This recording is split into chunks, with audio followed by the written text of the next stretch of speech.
Greetings, fellow Thulians. In the last episode we saw that Thistle Greenbottle killed a goblin by throwing a rock at him, and this time Thistle has decided to scale this wall to gain access to another part of the ruin, the ancient ruin.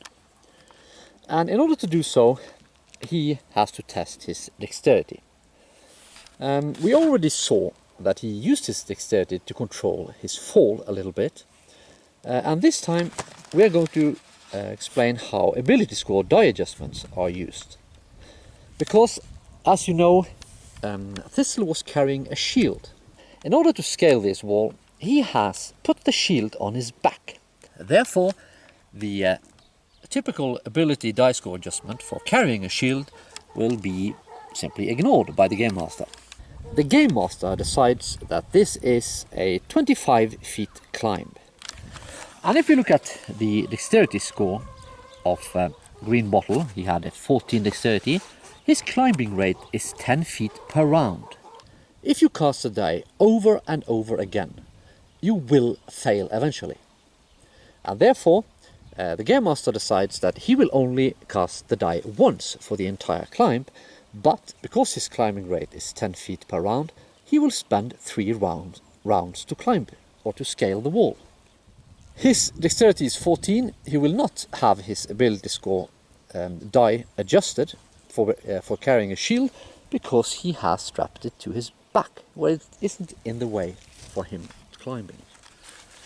The Game Master decides that this is not a very easy climb, nor is it very difficult, so it just has moderate difficulty. And he casts the die, and he casts a 7.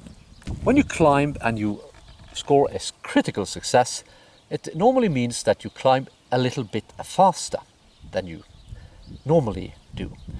And since he would have spent 3 rounds to climb this, to scale this wall with his climbing rate, because he casts a critical success, he only spends 2 rounds. Which of course in this situation doesn't really matter, but in a situation where there is urgency, that would have mattered. So Thistle Greenbottle manages to climb just fine. And after 2 rounds, he has reached the top of the ruin. But standing at the top, he realizes that there is a chasm in between this part of the ruin and the part he wanted to access.